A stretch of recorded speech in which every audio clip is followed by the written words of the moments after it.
चक्रव्यूह। जी हां, राहुल गांधी 3 शब्द लेकर आए, एक हलवा, दूसरा चक्रव्यूह और तीसरा शिव की बारात। वैसे ये तीनों शब्द पुराने हैं, लेकिन सियासत में राहुल गांधी ने इनका प्रयोग एकदम नए सेंस में किया है। कांग्रेस नेता ने हलवा और चक्रव्यूह दोनों को जाति से अटैच कर दिया और अपनी पार्टी को शिव की बारात बता दिया। हिंदू प्रतीकों के साथ राहुल गांधी के प्रयोग का क्या हश्र होता है, ये सब जानते हैं, फिर भी राहुल गांधी अपना ट्रैक नहीं बदल रहे हैं। और ऐसा क्यों है, इस रिपोर्ट में बताते हैं। ये हो क्या रहा है सर? सर, देश का हलवा बट रहा है सर, और इसमें 73% का एक है ही नहीं। सर, ये आप लोग हलवा खा रहे हो और बाकी देश को हलवा मिल ही नहीं रहा है।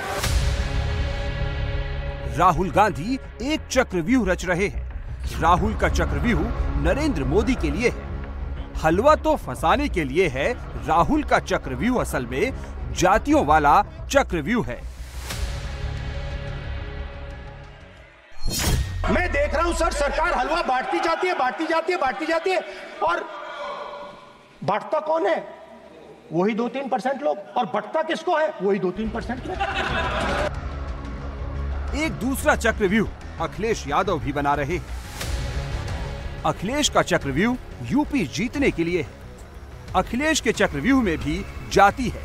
अयोध्या के मिल्कीपुर में उसका टेस्ट होने वाला है। कितनी नाराज है। 27 में जब चुनाव होगा तो भारतीय जनता पार्टी का सफाया हो जाएगा। योगी आदित्यनाथ अभी अभी एक चक्रव्यूह में फंसने से बचे हैं। योगी को चक्रव्यूह में फंसाने की कोशिश तो बहुत हुई, लेकिन योगी के खिलाफ चक्रव्यूह पूरा बन ही नहीं पाया। हर तरह के चक्रव्यूह तोड़ने वाला जाति फॉर्मूला योगी को मालूम है। आप में, इस समाज में बजरंगबली की ताकत छुपी हुई है। बस उस ताकत को उजागर किए जाने की आवश्यकता है। उस ताकत को उजागर किए जाने की आवश्यकता है। रावण की लंका को जलाने में और उसको दहन करने में बहुत देर नहीं लगेगी। ये जो रावण आज गुमराह करके समाज को आपस में ही लड़ाने का काम कर रहा है, याद रखना, हमारा ओबीसी समाज मजबूत हो। योगी को फंसाने के लिए जो चक्रव्यूह रचा जा रहा था, उसमें ओबीसी वोट का चारा डाला गया था। मगर ओबीसी में योगी का जलवा कैसा है, ये समझना हो तो उस वक्त की तस्वीर देख लीजिए, जब योगी आदित्यनाथ विधानसभा में समाजवादी पार्टी के पिछड़ा कैंप तक गए थे। इन दिनों सबसे ज्यादा चर्चा यूपी वाले चक्रव्यूह की है। लखनऊ से दिल्ली तक फैला चक्रव्यूह किसने रचा, कौन बचा और कौन फंसा, ये सब थोड़ी देर में बताते हैं। उससे पहले उस चक्रव्यूह की बात बताते हैं जिसे राहुल गांधी रच रहे हैं, लेकिन जिसके बारे में वो अलग ढंग से बताते हैं। सर, चक्रव्यूह के बिल्कुल सेंटर में, चक्रव्यूह में हजारों लोग होते हैं सर, मगर उसके बिल्कुल सेंटर में 6 लोग कंट्रोल करते हैं। तो जैसे उस टाइम 6 लोग कंट्रोल करते थे, वैसे आज भी 6 लोग कंट्रोल कर रहे हैं। जो पद्मव्यूह वाले हैं, इनको गलतफहमी है। ये सोचते हैं कि देश के युवा, देश के पिछड़े लोग अभिमन्यु हैं। देश के पिछड़े लोग अभिमन्यु नहीं है, अर्जुन है। और वो जो आपका चक्रव्यूह है, उसको फोड़ के फेंक देंगे, फेंकने वाले हैं। पहला कदम इंडिया गठबंधन ने ले लिया। पहला कदम इंडिया गठबंधन ने ले लिया। आपके प्रधानमंत्री की कॉन्फिडेंस को हमने उड़ा दिया। बजट पर चर्चा के दौरान राहुल गांधी का जो बयान सुनकर वित्त मंत्री निर्मला सीतारमण ने अपना सिर पीट लिया, क्या वो बयान राहुल गांधी ने बिना सोचे समझे दे दिया? नहीं, राहुल ने बिल्कुल सोच समझकर कैलकुलेशन बिठाकर बयान दिया। संसद में राहुल ने क्या किया? राहुल ने अपने गठबंधन को शिव की बारात बता दिया और बीजेपी की टॉप लीडरशिप को चक्रव्यूह रचने वाला पक्ष बता दिया। महाभारत में दुर्योधन के कहने पर द्रोणाचार्य ने चक्रव्यूह रचा था। राहुल गांधी ने बड़ी चालाकी से मोदी की पार्टी को कौरवों की पार्टी बता दिया। राहुल का हिडन एजेंडा इससे अलग है। राहुल दरअसल जातियां गिन रहे हैं। चुनाव खत्म हो चुके हैं, राहुल का कास्ट कैलकुलेशन खत्म नहीं हो रहा। 2024 के चुनाव में कांग्रेस ने दलित वोट प्लस कर लिया, कांग्रेस ने आदिवासी वोट भी प्लस किया, कांग्रेस के मुस्लिम वोट भी प्लस हुए। राहुल को अभी पिछड़ा वोट प्लस करना है, दलित प्लस आदिवासी प्लस मुसलमान प्लस पिछड़ा। राहुल को लगता है कि जातियों का ये चक्रव्यूह बन गया तो अगले इलेक्शन में वो मोदी को फंसा लेंगे। देश में अब ये कौन कर रहा है? तकरीबन 73% दलित, आदिवासी और पिछड़े वर्ग के लोग हैं, और ये हिंदुस्तान की मेन शक्ति है, स्ट्रेंथ है। और सच्चाई है कि इनको कहीं भी जगह नहीं मिलती है। सर 20 अफसरों ने, उनके नाम मेरे पास है, अगर आप नाम चाहते मैं दे दूंगा। 20 अफसरों ने हिंदुस्तान का बजट तैयार किया है, मतलब हिंदुस्तान का जो हलवा है 20 लोगों ने बांटने का काम किया है। अब स्पीकर सर, उन 20 लोगों में से 90% लोगों में से सिर्फ 2 हैं, एक माइनॉरिटी और एक ओबीसी। और इस फोटो में एक भी नहीं है, मतलब फोटो में आपने पीछे कर दिया, फोटो में तो आने नहीं दिया आपने। नरेंद्र मोदी की पार्टी देश की सबसे बड़ी पार्टी यूं ही नहीं बन गई। राम मंदिर आंदोलन के बाद भी बीजेपी 160 सांसदों वाली पार्टी ही बन पाई थी। बीजेपी ने जब दलित और पिछड़ों के वोट जोड़े तभी वो 300 सीट से आगे निकल पाई। 1996 के चुनाव में बीजेपी को 161 सीटें मिली थी। उस चुनाव में बीजेपी को जितने वोट मिले थे उसका 49% हिस्सा अपर कास्ट यानी सवर्ण वोट का था। 1996 में बीजेपी को 33% वोट पिछड़ों के मिले थे। बीजेपी को मिले कुल वोट में दलित वोट का हिस्सा 11% था और आदिवासी वोट का हिस्सा 7% था। नरेंद्र मोदी के समय 2019 में जब बीजेपी ने 303 सीटें जीती तब बीजेपी को जितने वोट मिले थे उसमें सवर्ण वोट का हिस्सा 49% से घटकर 30% रह गया। ओबीसी वोट का हिस्सा 33% से घटकर 44% हो गया। दलित वोट का हिस्सा 11% से बढ़कर 16% हुआ और आदिवासी वोट का हिस्सा 7% से बढ़कर 10% हो गया। वोट का यही गुणा गणित कांग्रेस लगा रही है। राहुल गांधी बीजेपी के वोट ग्राफ को उलट देना चाहते हैं, इसलिए वो बार बार बीजेपी को एलिट सवर्णों की पार्टी बताते हैं। शिव की बारात में कोई भी आ सकता है, किसी भी धर्म का कोई भी व्यक्ति आ सकता है, बारात में आ सकता है, नाच सकता है, गा सकता है, अपना सपना देख सकता है। तो ये लड़ाई शिव की बारात और चक्रव्यूह के बीच में है। हम चक्रव्यूह तोड़ते हैं, चक्रव्यूह शिव की बारात को हरा ही नहीं सकता है। आप अपने इतिहास को देखिए, आप अपने आप को हिंदू कहते हो, आप हिंदू कहते हो, आप हिंदू धर्म को समझते नहीं हो। 2024 के चुनाव में कांग्रेस ने अपना दलित वोट बढ़ा लिया है। इसका फायदा दलित आरक्षित सीटों पर कांग्रेस की जीत के रूप में दिख रहा है। देश भर में लोकसभा की 84 सीटें अनुसूचित जातियों के लिए रिजर्व है। 2019 के चुनाव में कांग्रेस पार्टी को दलितों के 16.7% वोट मिले थे और कांग्रेस को केवल 6 एससी रिजर्व सीटों पर जीत मिली थी।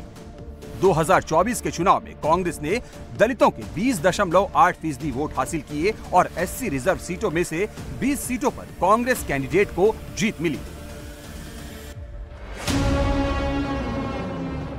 2024 के चुनाव में दलित रिजर्व सीटों पर बीजेपी का ग्राफ थोड़ा उलट गया। 2019 में बीजेपी को 35.3% दलित वोट और 46 रिजर्व सीटों पर जीत मिली थी। 2024 में बीजेपी का दलित वोट परसेंटेज घटकर 34.5% रह गया और दलित रिजर्व सीट 46 से घटकर 29 हो गई। 2024 के चुनाव में जो ट्रेंड पूरे देश में देखा गया, उस ट्रेंड का एपिसेंटर है अयोध्या। हिंदुत्व का पावर सेंटर इन चुनावों में कास्ट इक्वेशन से हार गया। मोदी योगी विरोधियों के कैंप में राहुल और अखिलेश के खेमे में एक ही सीट महत्वपूर्ण है, अयोध्या। एक ऐसी सीट जो आज तक बीजेपी के गले में अटकी हुई है। अयोध्या फैजाबाद सीट से समाजवादी पार्टी की जीत और भारतीय जनता पार्टी की हार को बीजेपी अब तक पचा नहीं पाई है। अयोध्या फैजाबाद में समाजवादी पार्टी का यादव वोट, पीडीए का अन्य पिछड़ा वोट, मुस्लिम वोट और दलित वोट एक साथ मिल गया।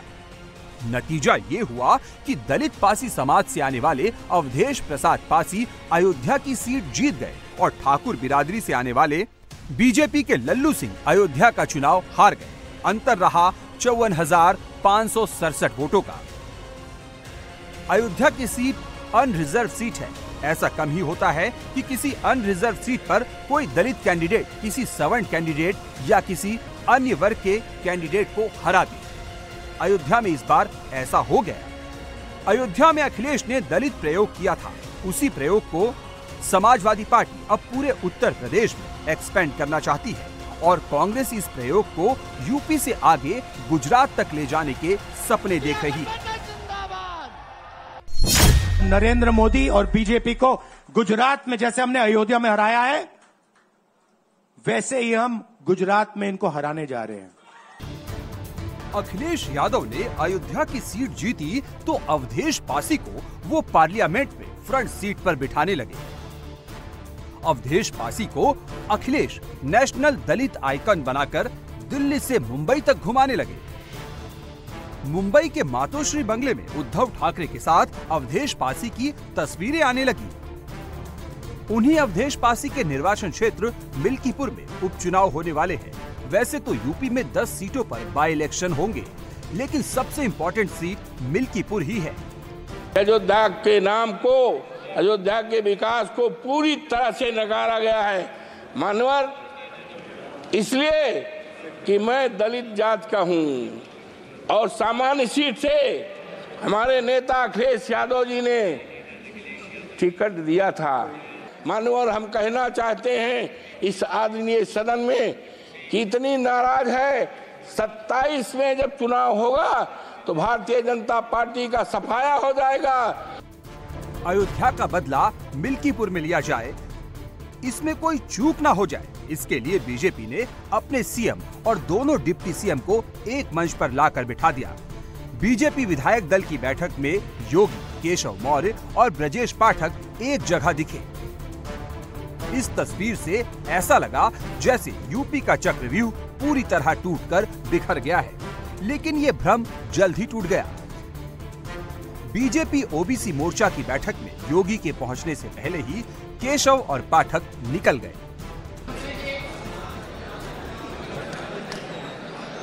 हमारे बीच में उत्तर प्रदेश सरकार के मुख्यमंत्री, हम सबके नेता, हम सबके मुखिया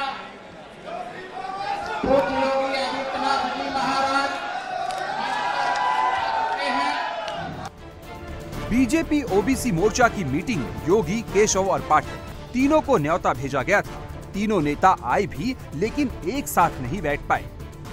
योगी के आने की घोषणा होते ही दोनों डिप्टी सीएम वहां से बाहर चले गए। जाने से पहले केशव मौर्य संगठन और सरकार पर एक नया कमेंट करते हुए गए। इसे पूरा सुनेंगे तभी समझ पाएंगे कि चक्रव्यूह अभी बरकरार है। व्यूह रचना थोड़ी कमजोर भले हुई है, लेकिन अभी तक पूरी तरह हथियार नहीं डाले गए हैं। हमें यह सदा ध्यान में रखना चाहिए, चुनाव सदा पार्टी लड़ती है और पार्टी ही जीतती है। 2014 में सरकार थी क्या भाजपा की? बताओ थी क्या? जीते थे कि नहीं जीते थे? 2017 में सरकार थी क्या? जीते थे कि नहीं जीते थे? लेकिन जब सरकार नहीं थी तब जीते, और जब सरकार आ गई तो थोड़ा सोचेंगे अब तो हम सरकार के बल पे चुनाव नहीं जीता जाता, पार्टी ही लड़ती है, पार्टी ही जीतती है।